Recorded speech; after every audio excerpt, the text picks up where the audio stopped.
everyone! Welcome to the vlog!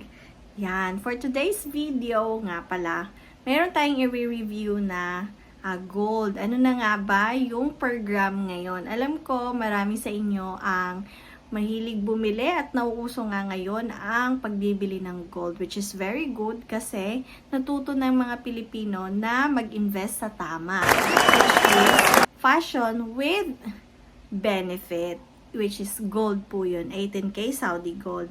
At meron akong i-flex sa inyo, may re-review ako sa inyo na gold na I just bought recently, and also yung ating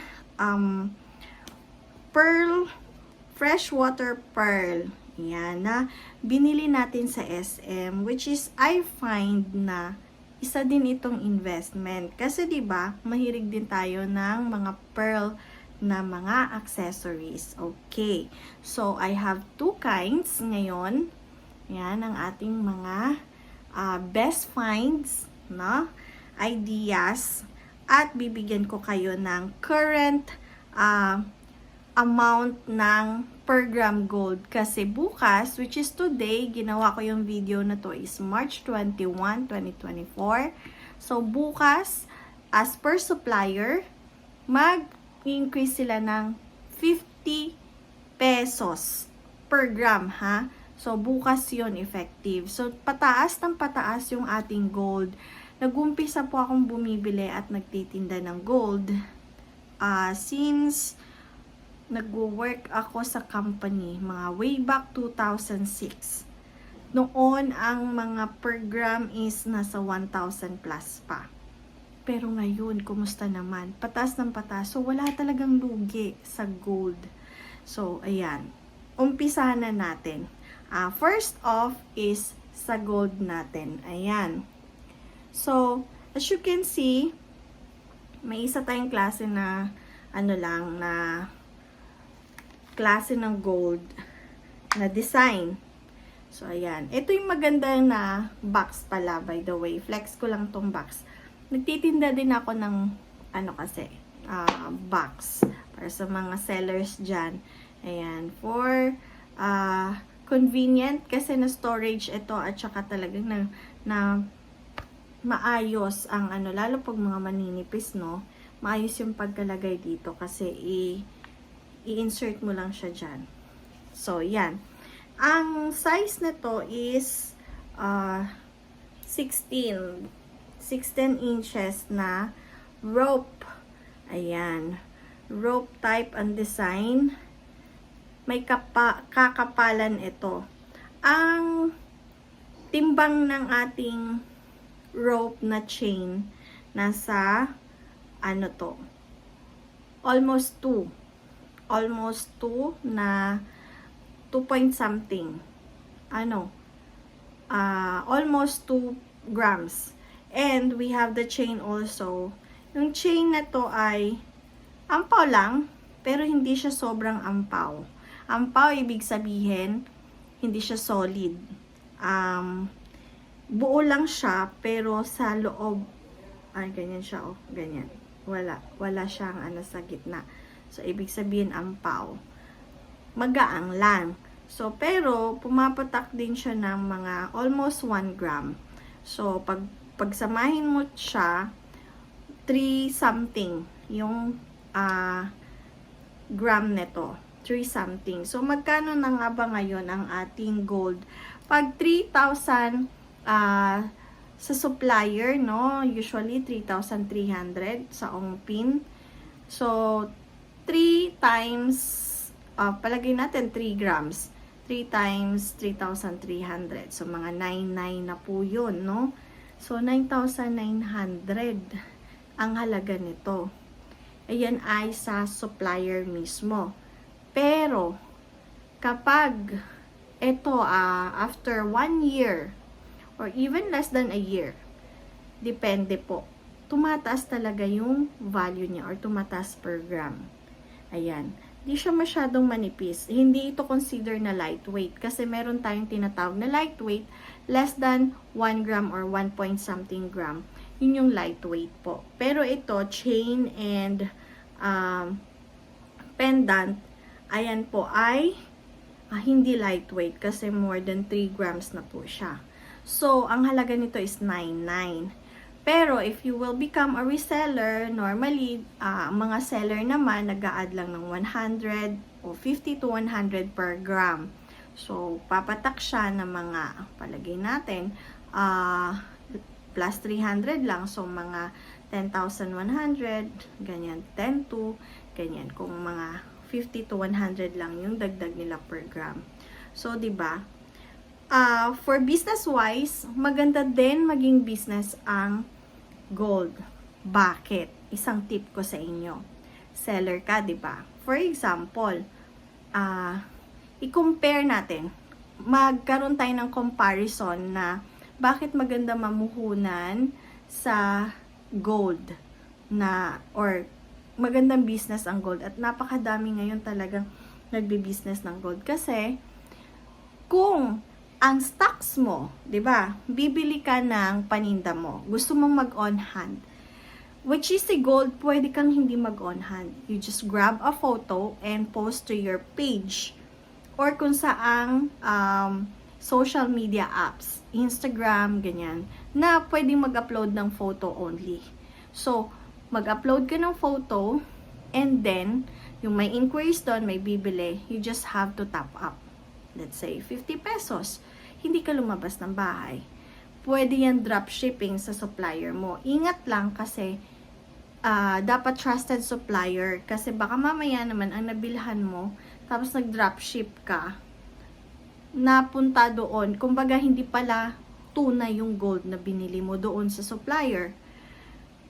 Tapos dropshipping, ibig sabihin, mula doon sa supplier, siya yung nagpadala doon sa seller. Kasi may mga ganong style, sa buyer mo. Tapos, hindi siya tunay. So, ikaw yung masisira. So, kaya ingat, just find the right and legit and trusted na supplier para sa gold. So, for example, nag-post ka ng photo, you just post, and then may 3 grams, diba? For example, ito, may nagustuhan sa photo post mo. So, 3 grams ito, plus 50 ka lang per gram, so may 3 grams, 150 ka. Hindi na masama, kasi kung may 10 kang nabenta sa isang araw, so mayroon kang 1.5, tama? So, hindi ka namuhunan ng pagpapaship, kasi nag-online ka rin naman nagpa-Facebook ka rin naman, nagme-messenger ka. So, why not do it na yung extra time mo, even in your daily job, pwede mo tong isingit during break time or after work, before work, pwede mo siyang isingit kasi re-replyan mo lang naman ang customer mo and you just have to post. So, tamang management lang ng posting and then sa reply naman, scheduling lang yan. So, for example, nag-post and sell ka doon sa page mo, so bumili sila doon, so may kita ka na, may extra income ka na without pamumuhunan. Or else naman, pwede kang mamuhunan if you have, for example, 10,000 can do, pero konti lang yan. Sa panahon ngayon, mataas na yung per gram. I think, lightweight lang, pwede mo siyang mapuhunan, mga 3 to 4 items. Pero, no worries, kasi pwede mo namang i-flex yan, live sell. O palagay natin, you posted photos na pwede mong, kumbaga, i-scroll ng iyong buyer and then you sell your on hand. Sabihin mo on hand mo. So, meaning, kapag on hand kasi, marketing, automatic na pag on hand, isipin ng bibili, ayan, makukuha ko kaagad, diba? So, okay lang yan, mag-start ka sa small amount, let's say 10,000, 4 na item, tumubo ka doon, then paikot lang. So, ang maganda naman dito, bumili ka ng stocks, halagang 10,000. Compare mo sa bumili ka ng bag, nag-stock ka ng bag, halagang 10,000 din. Or skincare products. Skincare is consumable, maganda din siya kasi nauubos, umuulit yung customer mo. Maganda siya. However, competition yun. Maraming competitor ka doon. So, talaga siya, hindi siya hard selling, pero talagang effort, walwalan ang posting doon. And also bag, okay din siya, kasi sa 10,000 mo, marami na. And sa TikTok. Pero nowadays, marami na rin kasing pwedeng mag-affiliate marketing. So, just a comparison or sample, bumili ka ng 10 bag halagang, or sa 10,000 mo, meron kang 15 to 20 bags. For example, yung local, Marikina made, ganyan, vegan material, 10,000. May stocks ka. So, you need to take a photo, or kung si supplier, meron na siyang photo, you can grab. Pero much better, meron kang own photo. Kasi, sa marketing strategy, maganda talaga na meron kang sarili mong photo. Kasi, ang thinking ng tao is, on hand mo yan. No? So, pag on hand, automatic na yan eh. Bibili yung tao kasi nagmamadali. Yan tayong mga Pilipino. So, pag ganyan, you make your own photos, and then you post, you make a marketing. So, na talagang effort mo yon na parehas na effort, kumbaga, even sa gold, posting din. So, same effort. However, ang difference, what's the difference? Sa gold, ganun din, posting, reply customer, reply dun sa mga inquiries, parehas. Namuhunan ka din, 10,000. Quantity lang. Meaning, pag sa 20 bags, meron kang 200 ang markup mo, or 100. Medyo mataas yung kita mo. Dito naman, depende. Kung sa 4, medyo higher naman, pero nabenta agad. At dun sa post mo na mga hindi on hand, pero bumili sila. So, kumita ka rin doon. So, same. However, kapag in a month, hindi mo lahat na benta si 20 bags. Medyo mahina yung selling capability mo. Kumbaga, talagang push na push, pero hindi kasi siya necessity.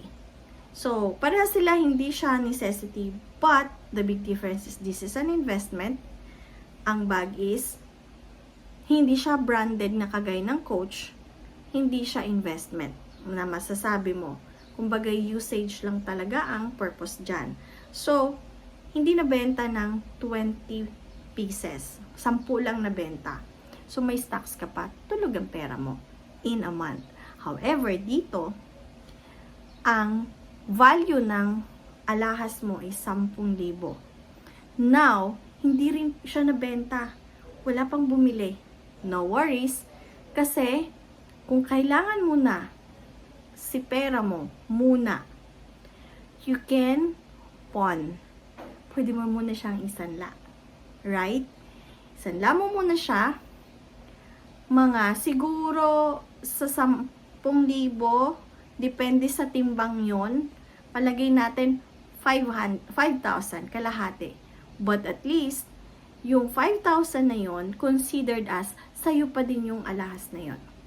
Sinanla mo lang siya, and then after a month or 2 months, kukunin mo ulit, may stocks ka pa din.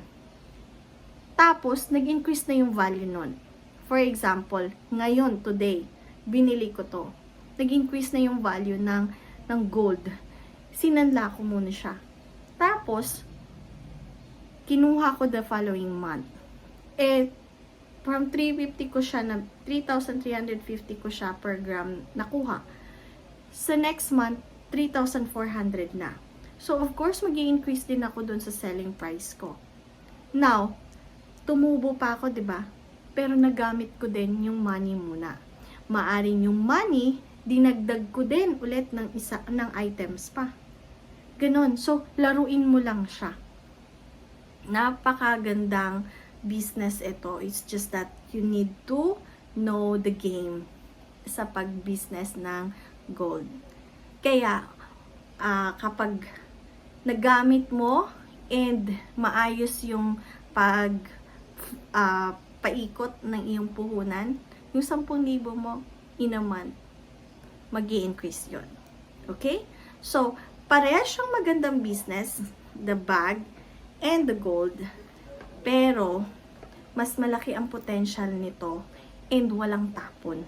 Kasi, pwede mong maisanla. Yung 10 piraso mong bag, excuse me, 10 piraso mo na bag, hindi mo siya maisasanla.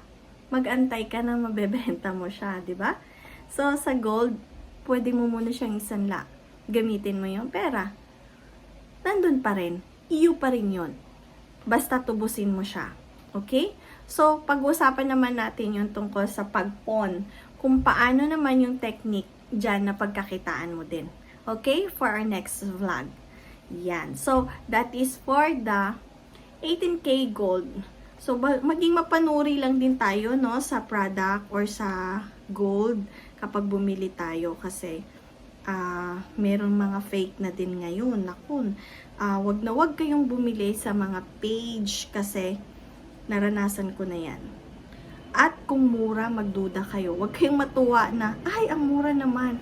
Kung unbelievable yung price niya. Let's say, buy one take one, 450. Minsan naano tayo nadadala tayo.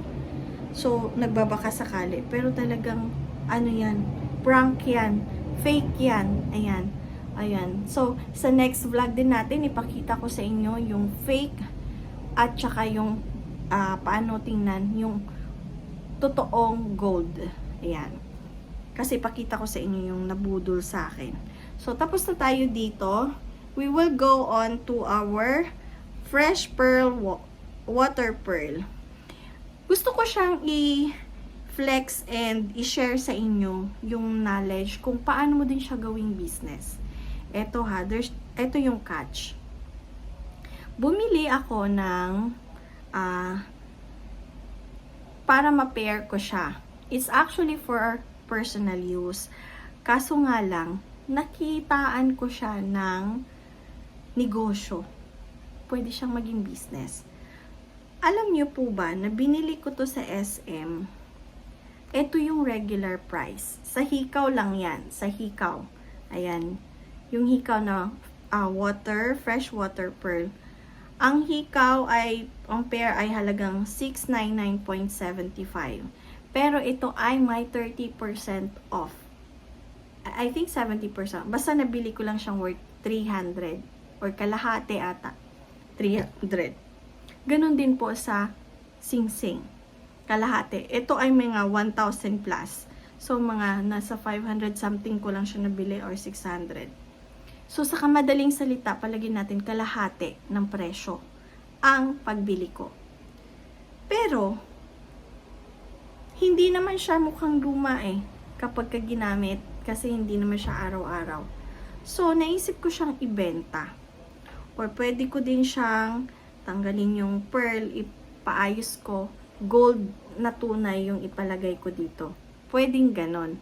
Pero, naisip ko, someone or my friend, nakita ito. Gustong bilhin kasi set. So, sabi niya, magkano yan? Sabi ko, ganito ko siya nabili. Sabi ko lang ganon.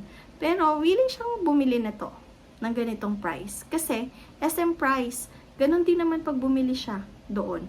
So, di-discount ko siya. Palagay natin, gawin ko na lang 600. And dito naman, gawin ko na lang mga 800. So, 1,400 na tong set na to. Pero magkano ko lang nabili? Less than 1,000. Diba? Palagay natin I have 500 profit. Imagine, kung pala marami akong binili nung mga markdown na yon, pwede ko siyang ibenta. So, alam nyo, sa business, depende sa appetite mo. Sugal ang negosyo. Pero, sa negosyo, kung sumugal ka man, sigurado, kung panalo ka, panalong panalo. Bakit? Kasi, may pagkakalagyan yung pera mo. 'Di ba? Yung hard-earned money mo ay may pagkakalagyan. So, tumubo. Maaring tutubo. So, syempre, kapag pumasok ka sa isang business, hindi ka man magaling, first timer ka, pero syempre, i-evaluate at isipin mo naman yan, 'di ba? Kikita kaya ako dito. Now, sa simpleng ganito lang, 'di ba? May kita, tumubo ka. So, ngayon, naisip ko, every time mag-sale ang SM ng mga ganito, why not buy around 3,000? Hindi na masama yung ganong puhunan. Sa 3,000, kung mga markdown items, maybe I can get 6 kind of fresh water pearl. And you can attach the tag price. And then you mark down.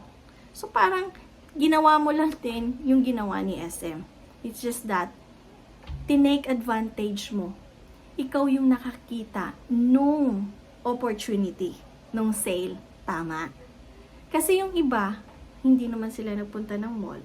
So the purpose of going to mall para sa akin is to look for an opportunity. And that opportunity, pwede ko siyang gawing business. Laging business opportunity. So, yun yung ginawa ko. So, every time na may sale sa mall, even the gold, kaso lang medyo mataas yung kasi per piece yung sa mall. Pero, ito yung the best example. So, gawin yung makabuluhan yung pagpunta nyo sa mall. Maybe you buy something na kailangan mo, but try to look around na pwedeng business opportunity. And nowadays, women are in touch with, getting into fashion na may sense, which is gold, or yung mga something na like diamond, ganyan. So, kung wala naman tayong ganung malaking puhunan, okay lang. Pwede pa rin tayong mag-start ng small business and grow it. 'Di ba? So, yung extra mo na 3,000 to 5,000, pwede mo gawin itong opportunity.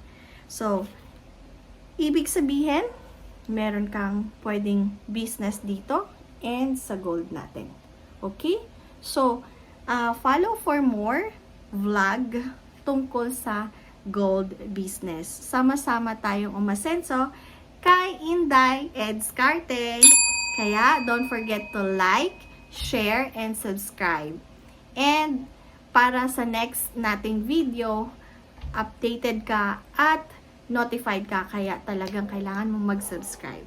Kaya, be happy always and happy selling everyone. Bye!